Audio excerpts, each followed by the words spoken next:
し波を揃えてゆこうお互いを信じ合う五人の仲間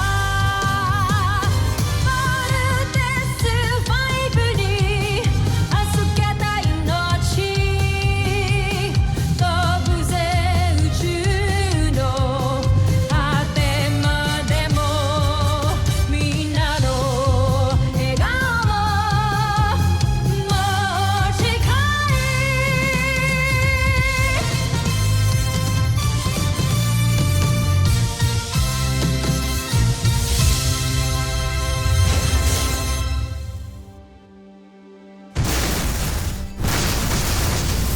Nakaraan sa Voltes 5 Legacy.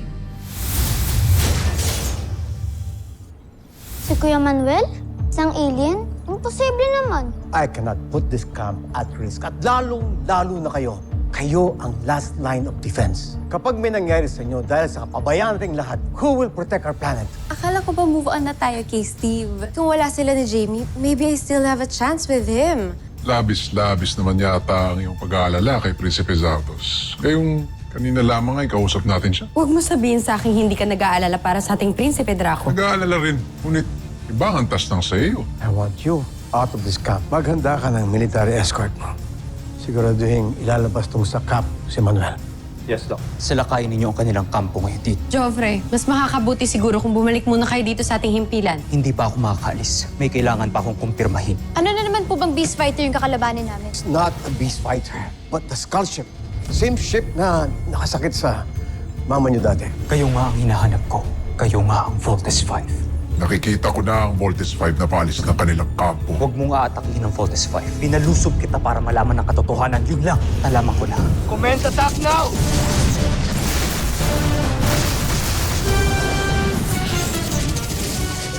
Multiple direct hits! Where did it go? Weird! Bigla-bigla na lang nawala yung kalaban. Bago ka umalis, para sa'yo, Kuya Manuel. Para maalala mo kami lagi. Mimiss ka namin. Iingat ka. Sobra po yung attachment nila, Dok, sa Manuel. Yan din yung napansin ko. Hindi ba nila naiisip na may posibilidad na pinaglalaroan lang tayo ng mga yan? I think there's a reason kung bakit nagpakita ang skull ship. Sir, kailangan natin umalis. Dito na mga kalaban. Hindi sila kalaban. Kasama ko sila. Busayin ka!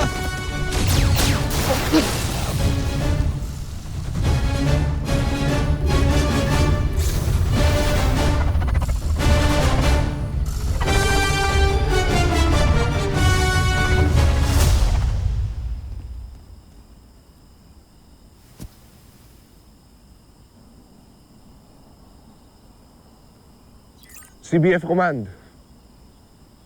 We found a military detail escorting the visitor Manuel.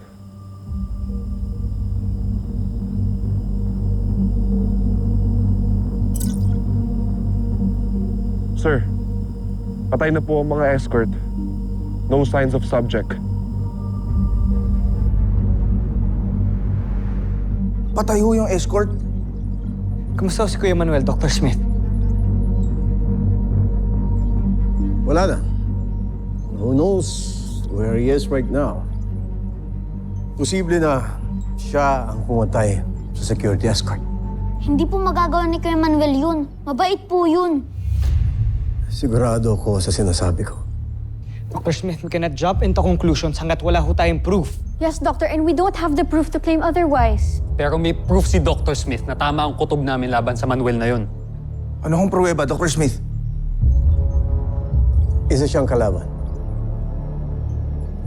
Just like Judy. Gusto niyo ng preba? Watch the CCTV footage.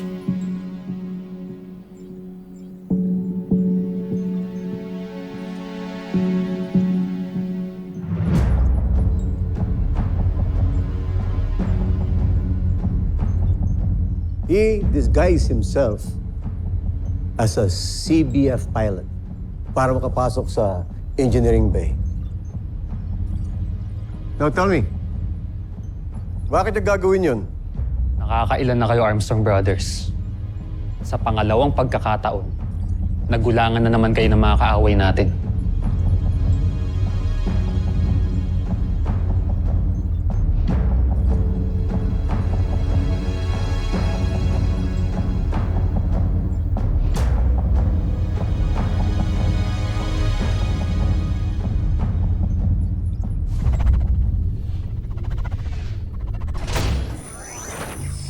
Jomfre, nagbalik na kayo. Huwag kayong magbibigay pugay sa akin hanggat ganito ang itsura ko. Kamusta naman ang misyon nyo? Ano pa nga bang inyong aasahan? Kundi tagumpay. Nais niyo ba itong pag-usapan? Upang maplano na natin ang ating susunod na pag-atake. Nais ko munang ibalik ninyo ako sa dati. Nanditiri ako sa aking anyo. Alam nyo na gagawin.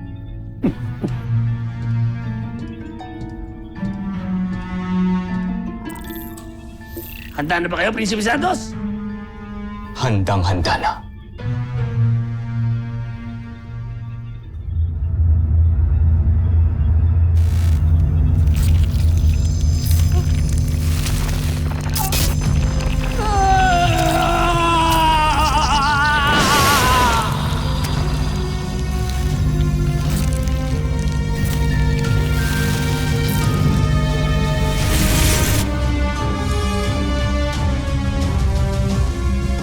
Prinsipe na ako muli.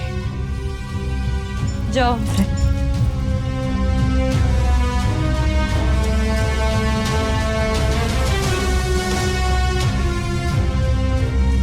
Baka naman gusto niya nang pag-usapan ng mga sikretong natuklasan niyo sa lupa.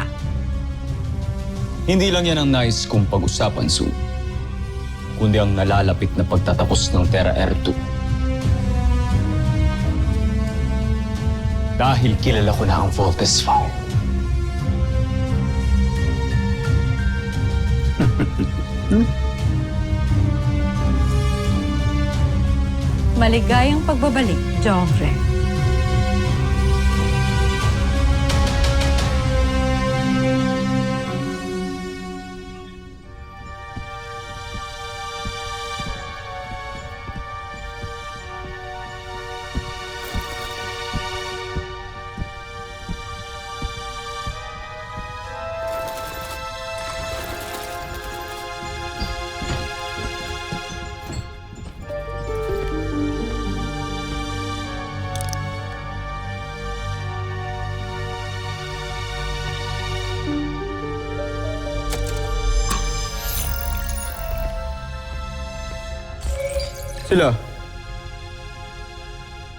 Sila ang Voltes 5.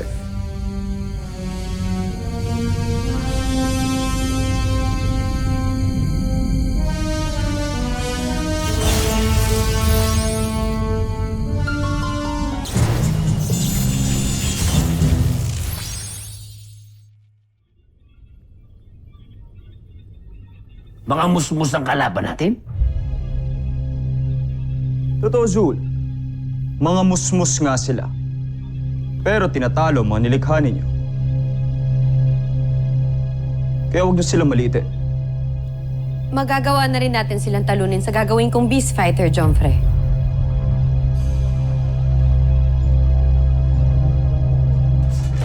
Huwag muna, Zandra.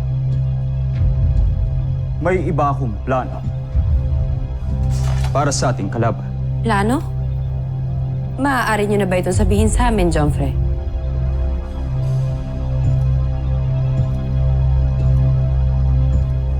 Alam ko ang kahinaan nila. At gagamitin ko yun para talunin si Voltes 5.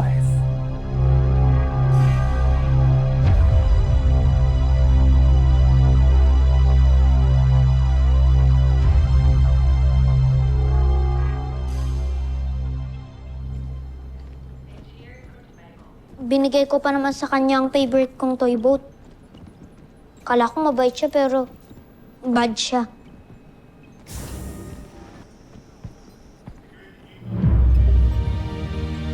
Wow, ah! Jamie, ang ganda mo! Teka lang, ganyan ka talaga matutulog? Good night, guys. Jamie. Can I talk to you? Just for a second. About what?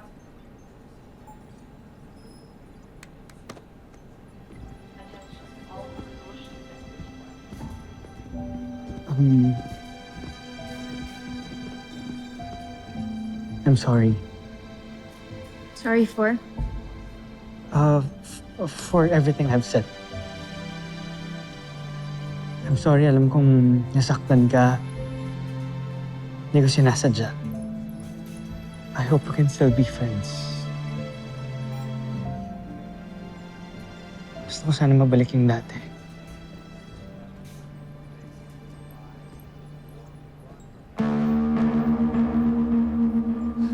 What's going on here? Nothing. Okay. Ready ka na for dinner? Let's go. Alis kayo. Hindi niyo ba alam, di pa ito? Steve, relax. Nagpaalam na ako. Saglit lang kami. Bakit hindi Nagpa-reserve na ako ng resto sa city. Let's go? nandyan ka lang pala Let's go. aking tabi? Ba't hindi Bye, Steve. isip na baka ikaw My friend. ang para sa'kin? Kala kaibigan lang, pero parang nahulog na rin. Paano ba sinta?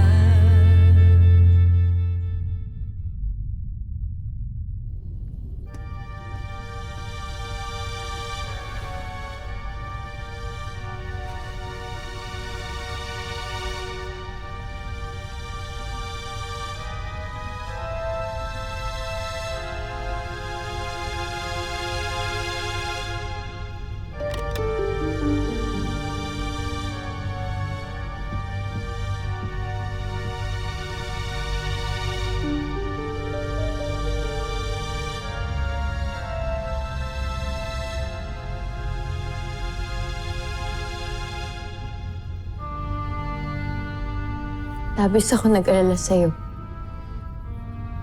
Nung nagtungo ka sa kampo ng Voltas 5. Baka kasi makasaktan ka nila. Hindi nila maaaring gawin yun, Ashmi. Dahil alam mo ba kung ano natuklasan ko sa kanila?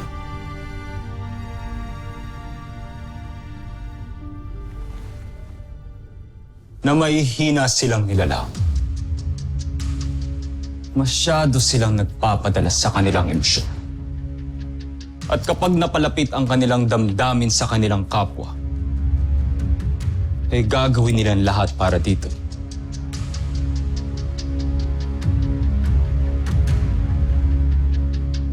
Gagawin nilang lahat para sa taong gusto nila.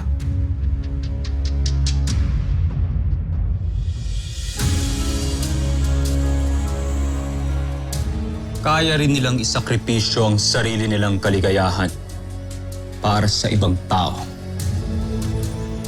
Kahit masakit ay gagawin nila. At kahit magdudulot ito ng kalungkutan sa kanila, ay kanilang titisi.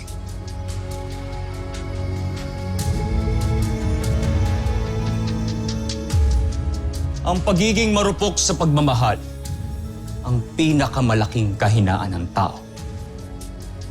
At balang araw,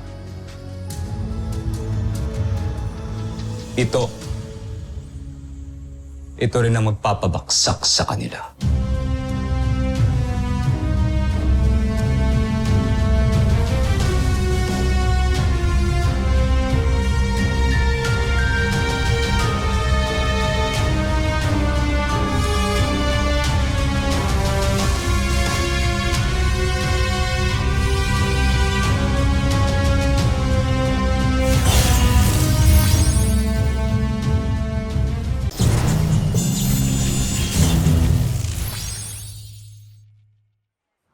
So nung nahulog na naman ako kay Alpha for the 100th time, sabi ko sa kanya, Boy, papalitan na talaga kita.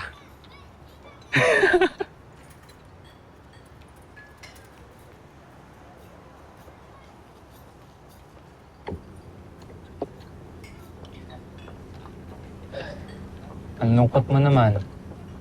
Nag-i-enjoy ka ba?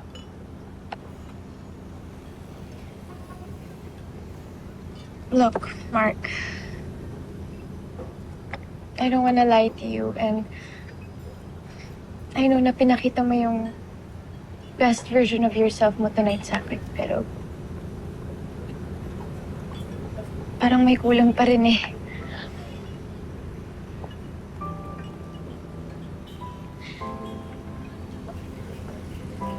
Steve, no?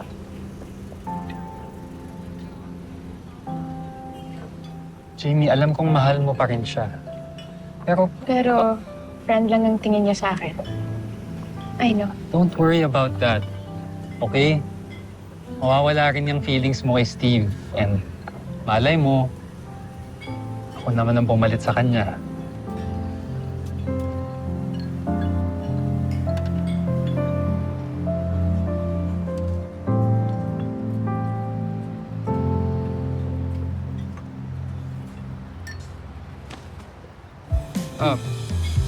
Sorry, I didn't No, mean to. no, it's okay.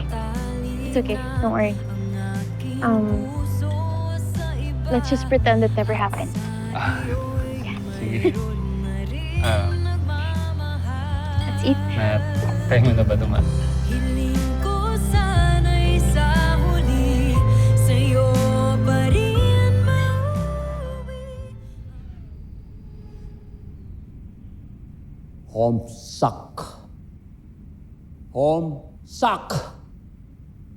Hanggang ngayon, hindi mo pa rin natatapos ang mission mo!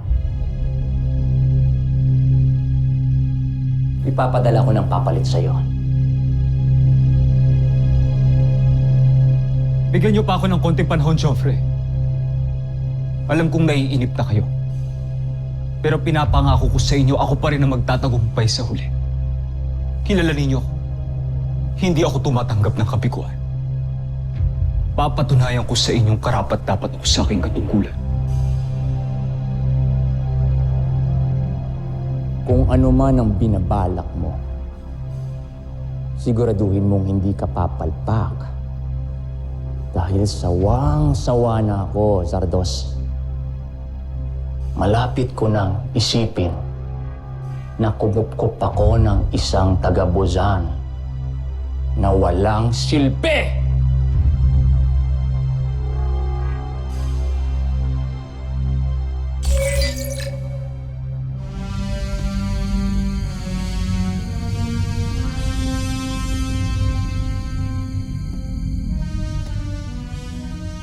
Babawiin mo ang sinabi mo, Emperador Sambujet.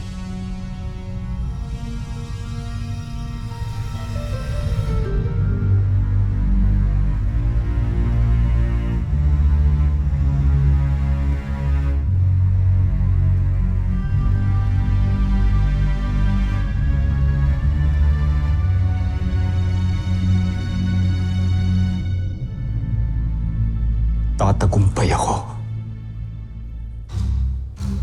Papaksak si Voldesmai.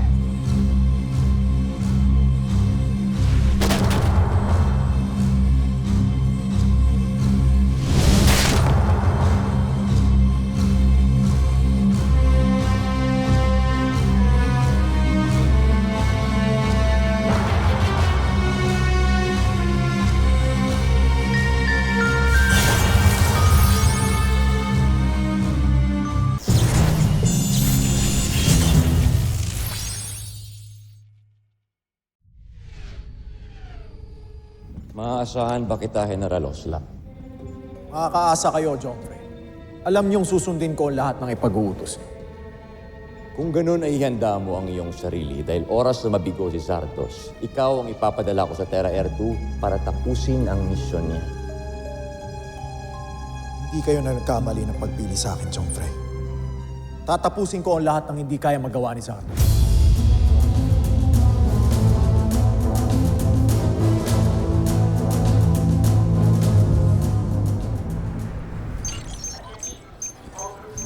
Dr. Smith, may pumasok ng unidentified spacecraft sa outer orbit at ang trajectory nito ay papuntang Camp Falcon. Sana namang Beast Fighter? Negative, Dr. Smith. Maliit lang ang configuration. Isang spaceship lang ang na-detect. Para makasiguro tayo. Yellow alert. Call in the Voltes 5 team.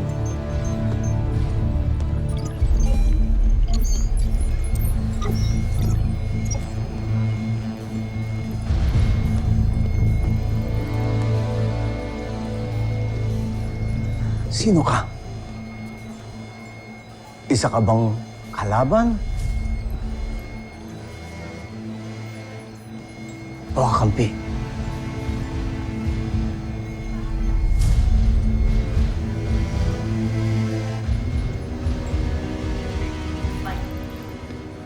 Dr. Smith. Sino ho yan? Kalaban na naman ho ba? Hindi importante kung sino yan. Bakit hindi pa natin i-take down? Ano pang hinihintay natin? Hold your fire.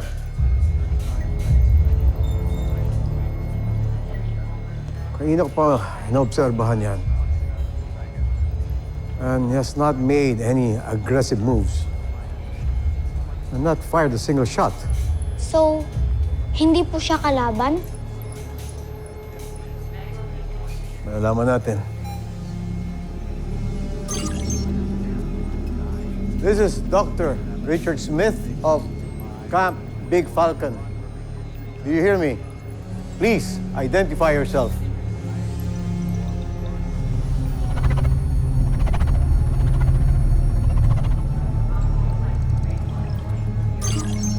I repeat, this is Dr. Smith. Please identify yourself or we will be forced to shoot you down. Do you copy?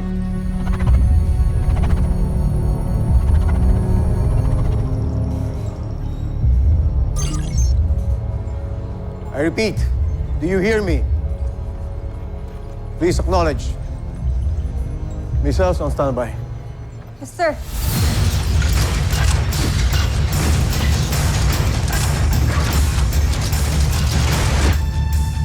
One, huwag kayong magpapaputok. Hindi ako kalaban. Show yourself on screen. We want visual confirmation.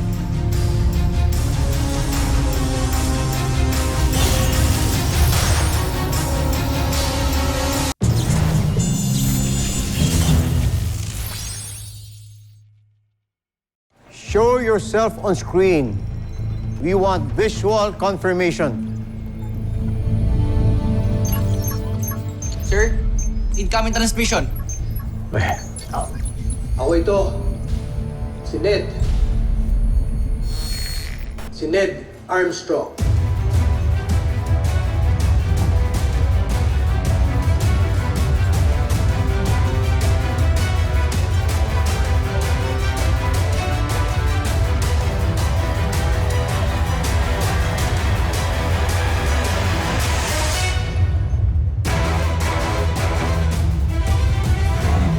Susunod sa Voltes 5 Legacy.